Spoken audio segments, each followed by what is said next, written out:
Going on, guys? It's Nicholson. I'm back in on a video, you know what I'm saying? Yo, let me sip some coffee because I wear like that. I hope you guys are good, bro, you know what I'm saying? So let me dive straight into the video. Comment squad, you know I love you already, man. If you're skinny fat, should you bulk or cut? Firstly, let me just explain to you quickly what bulking and cutting is, alright? So, because some of you might be confused. Bulking is where you can build the most muscle easily. You can also accumulate the most fat easily as well, right? Cutting is where you can lose the most fat, but you run the risk of also losing muscle, all right? So if you're skinny fat, this can be a really confusing sort of like question, like what should I do? Because I'm not that fat, but I'm also not that muscular. So what should my approach be? Your approach should be something we call main gaining, all right, or gain-taining, whatever you want to call it, okay? This is a very popular concept that has, you know, been popularized in recent fitness culture, whatever you want to call it. This is essentially where you eat a calorie maintenance, right? So you're essentially maintaining the same body fat you're at now, right? But you'll be building muscle, right? If you're training in the gym really hard, right? You'll be building muscle at the same time. What this is gonna allow you to do is you're gonna build muscle, right? Which is good. Why building muscle is good is building muscle speeds up your metabolism, right? Speeding up your metabolism is good because when your metabolism is fast enough, you can start burning fat at a much faster rate, right?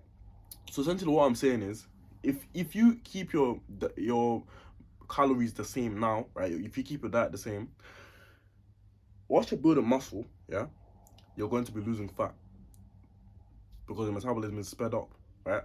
And also because muscle is metabolically active tissue, okay? All that means is that muscle requires energy to be maintained, all right? So muscle requires calories to be maintained. So it's gonna take calories from your fat to be maintained, if that makes any sense. Right? It's more complicated. I'll make a more detailed video in the future, but essentially that's the gist of it, okay? You need to build muscle, all right? Now, if you're an obese guy, right, and you want to build muscle and you want to lose fat at the same time, you need to do a body recomposition, which is what I did, right? This is where you're eating a calorie deficit, but here's the kicker. You can actually still build muscle in a calorie deficit. Yes, it's crazy, I know. It's really doable, it's possible. And the reason for why we might wanna do this is because if you don't build muscle whilst you're losing fat, you will most likely not look how you expect after you lose the fat. Because that's what happened to me. Yeah. I lost most of my fat during lockdown, right? And I didn't look how I expected at all. So what happened is when I started going back to the gym, the thing is, what an interesting thing is, obviously, I was going to the gym before lockdown, right? And I was doing the main gaining stuff, and I had muscle, but I also had a lot of fat as well left, right? Then obviously gyms closed, and I lost the rest of the fat, right? But the problem was that I didn't build the muscle, or at least I lost the muscle that I built before, right? Because you lose muscle over time if you don't train hard enough, right? So I lost all the muscle that I'd worked so hard to build because of that. I didn't have any access to any gyms, right? So what could I do? So when I started going to the gym, there's something called muscle memory. So it didn't take me too long to start building muscle again. But yeah, I got the muscle back, and I started liking my physique a lot more. Okay, so that's what I'd say to you guys. Listen, if you're an obese guy, you already know my story, you know what I'm saying? You can do it too, you know what I'm saying? You need to just stay consistent, you know what I'm saying? And you need to believe in yourself. Same for my skinny fat guys. If you're a skinny guy, whatever, in any fitness journey, just stay consistent and you need to believe in yourself, right? Don't be believing the stuff about, oh, it's all about genetics, because you don't really know if you have good genetics or not after if you haven't been training for a few years, right? I thought I had really bad genetics, and then long and behold, I think I've got good genetics. You know what I'm saying?